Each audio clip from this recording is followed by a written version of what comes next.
Hey everyone, it's been almost 5 years since the last upload on this channel, and the recent launch of Ubisoft's Star Wars Outlaws has brought me back. Not because I played the game and want to tell you about it, I haven't, and I probably won't until it's free on PSN or something. The mixed reviews and negativity the launch faced, often directed at its creator, Ubisoft, the king of open world games, made me want to talk about the degradation in quality we've seen in great games over the years, gobbled up by the allure of creating beautiful open worlds. What even is an open world game in 2024? It was a lot easier to define in the past when there were limited examples of games trying to create an immersive world that the player could explore. GTA is a series I grew up playing. GTA 3 was probably my first real introduction to the concept. It broke the mold that I was used to, being thrown into a linear story that drove me through a fixture of set pieces in a specific order. I played GTA 3 as a kid, and I don't even remember if there was a story, because it was such a small piece of what made the game fun. Exploring the world, interacting with the NPCs, you could spend hours doing whatever you wanted to do, and it was fun. This concept has been expanded on over the years. Follow-ups in the series, the Red Dead Redemption world, I think they're all prime examples of what players want an open world game to be. As time goes on, development budgets for games have ballooned, the size of teams that put together AAA titles have expanded, and the technology that drives development has improved in magnitudes. We're at a point where you can have an open world in a game that doesn't feel like it's an open world.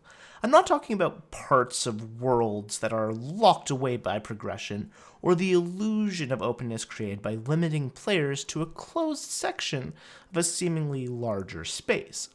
I'm talking about worlds that were created, players are given the freedom to explore, but they don't feel alive. Worlds where you're just hunting for a collectible or a side quest hidden away in a cave somewhere. Or maybe you're literally working to 100% explore an area for a trophy that the developers tacked onto the game. This is where I feel like most modern Ubisoft games fit. There are amazing worlds that have been created, but little reason to actually interact with them beyond the desire to fully complete and explore the game. Quick break to get the obligatory like and subscribe in there. I'll be making more content. I'm back to this channel full time. You can also check me out live on Twitch and tell me why I'm wrong over there. Links in the description.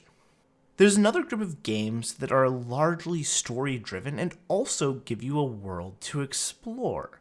This is things like the recent Spider-Man games and God of Wars. Both of these examples are absolutely phenomenal games in their own right. Web slinging in New York feels amazing.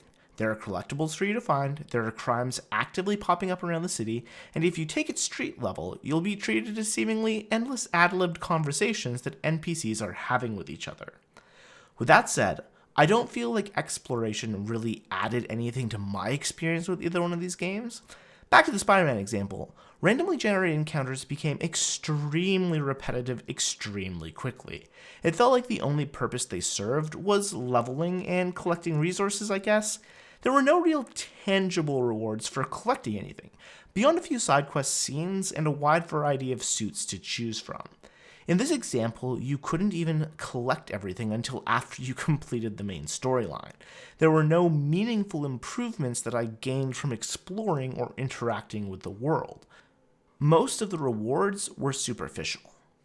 I want to make it clear, I'm not bashing these games. I absolutely loved these games. I'm trying to highlight a key point. The open world that exists are fun to explore, they're fun to see, and they're fun to interact with. However, once the main story ends, I feel like the fun of exploring also ends. There's absolutely nothing wrong with that. The world that's been created serves the story, and it's amazing that we are at a point in gaming where you can have an amazing story supplemented by a deep world that you can also explore. I say all of this to ask the question, are these games open world? I feel like they're story-driven games that give gamers the ability to enjoy a world, but aren't quite open-world games themselves because they rarely recreate that freedom that we saw with things like Grand Theft Auto. Elden Ring is a good example of a game that doesn't really fit here or there. It is absolutely, without a doubt, an open world game that gives you reason to explore and interact with the world. But the world isn't bustling with NPCs that you interact with. There aren't endless quests or story-driven content to follow. There's just a world and you can tackle it in basically any way you want, which is actually sort of amazing for a game of its size. Let's go back to the worlds that don't feel alive. Our Spider-Man and God of War worlds didn't need to feel alive because the story drove our exploration. But we often see games where we're encouraged to spend our time exploring otherwise dead and empty worlds. I recently played through Final Fantasy Rebirth, and I sort of feel like it fits this. There are various points in the game where the world opens up, and you're encouraged to explore, complete challenges spread across the areas you're in, quests to complete. But it all felt very repetitive. Sure, there was some unique content, but it was doing the exact same thing over and over again. Before you get up in arms, I'm not necessarily calling Final Fantasy Rebirth an open world game. It's an RPG that has a world that you can explore, but you don't actually have to explore that world, and there's very little reward for doing so. You can go from point A to point B in Final Fantasy and complete the story without actually interacting with that part of the game as well. But this is indicative of another problem that we have. Where is the line? When does a game cross over from its core genre into an open world? At what level of complexity do we agree that a game is actually open world instead of just being a game with a vast explorable world? If we figure that out, what about the other direction? When do we go from being in an open world to winding up in a sandbox? Minecraft has a vast generated world that you can explore and literally rip apart. There's technically an end in there somewhere as well. How about No Man's Sky? It's literally an unexplorable number of open worlds, an open universe, if you will. A lot of the time, when games flop or don't live up to expectations, we hear that games are notoriously hard to develop and that game development isn't easy. Do you want to know what is easy? Creating a world. Where technology is today, creating a beautiful world is easy-ish. We can look at any number of tech demos that are produced to see that vast open worlds can be generated and refined in relatively small amounts of time. The trick that sets the GTAs apart from the Assassin's Creeds of the world is actually making the world feel alive. And that is the piece that's actually hard. And we've struggled to see developers execute on it lately, because it feels like when a game is given a budget and a timeline, they'll create a world and then rush the rest of development to meet these deadlines that were created, which is what I genuinely believe creates this entire category of bad open world games. I'm going to go on a quick tangent here, and without much context, just say that I absolutely hate Breath of the Wild. To me, it's always felt like one of the most empty, boring, and dead open worlds that I've ever tried to enjoy. There are limited interaction with non-enemy NPCs, the pool of side quests feels weak, and the reason I'm given to explore the world is finding increases to my health or finding every collectible with no real impact on my progression. Every previous Zelda title gave us well-designed dungeons, many of which would be remembered forever, like the notorious Water Temple from Ocarina of Time. Breath of the Wild has nothing. It felt like instead of fun design and complex dungeons, we were overloaded with mini dungeons to find, and some of the shortest and most forgettable mainline dungeons of the series to date. I'd say a lot of this is the open world laziness that I'm trying to highlight, but I'm going up against a beloved game for many here, and I think I'm probably still missing something that makes everyone think these games are great. I feel like they fall more into sandbox territory than they do open world adventure games, though. Back to our regularly scheduled programming, I think we overuse the term open world in modern game development. It feels like it's thrown around as a buzzword more than it is correctly applied to the games it represents. Because what we really have now are open world games and games that have an open world. One game is designed from the ground up to make the world itself the game, and the other attaches an open world so that it can inject lazy development into the title and add artificial playtime that otherwise wouldn't or shouldn't exist.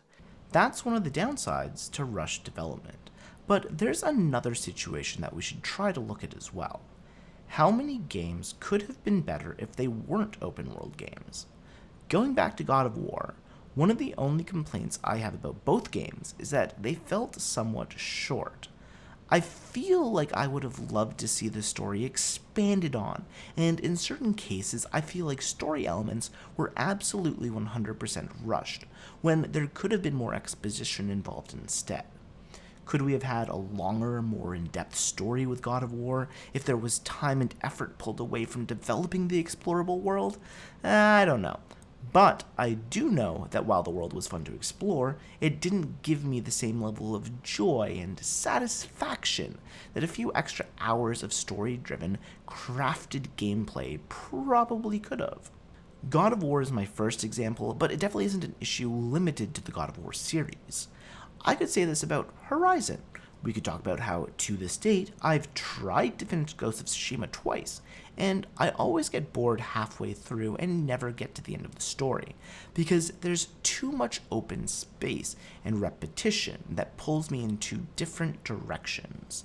Firstly, I want to explore the world and find what's hidden, because it is absolutely beautiful and the combat is rewarding. But at the same time, I wind up getting exhausted from doing the same thing over and over again. But I also don't want to progress because I feel like I'll be leaving things behind if I just rush through it at full force. In a similar vein, I never finished Shadow of the Colossus. I've always felt that the world was too empty, too boring, and no matter how amazing the atmosphere and boss fights are, it's just too difficult for me to invest my time into it. Not in terms of game difficulty, more like mental difficulty. All of this makes me wonder what the trade-off is when we open the worlds of games up, and what do we as players gain? How much time does the average player actually spend exploring a game, especially when we're bombarded with new releases on a weekly basis? It sort of stretches players thin and forces us to make a choice between finding the time to enjoy a wide variety of games or dedicating our time to a single game instead and hoping that the world was actually worth our time. Sometimes these questions get even more difficult to answer as we realize that most games these days receive regular updates. When I first played through Cyberpunk 2077 at release, the world sucked. Driving around was sort of fun, but Night City felt empty.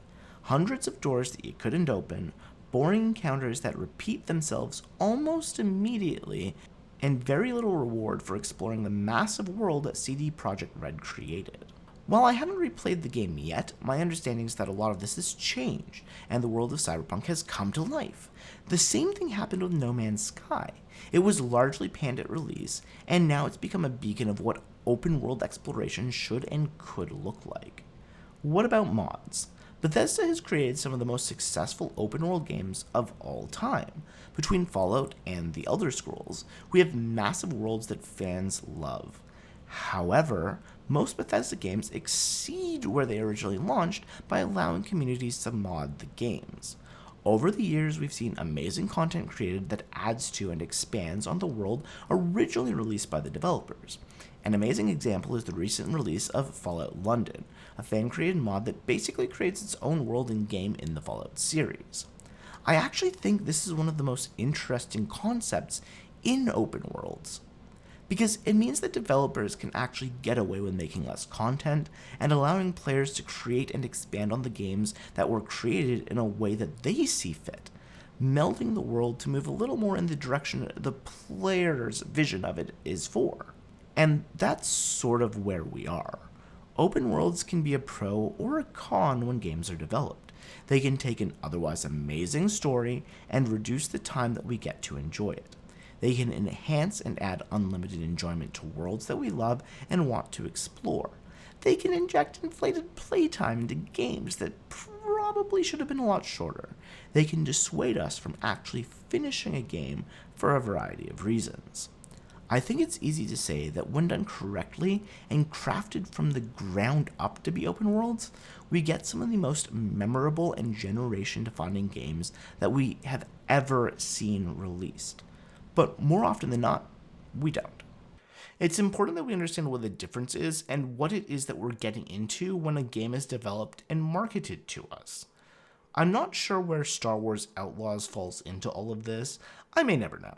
But I hope we get back to open world games where we have a reason to explore and enjoy the world that was developed, instead of just tacking on a world that makes us feel like a game is bigger than it actually is. You know, that's just in my opinion. Let me know what you think. Are too many games going open world and killing off what used to make them fun? Or do you enjoy aimlessly exploring for hours on end for absolutely no reason? See you next time.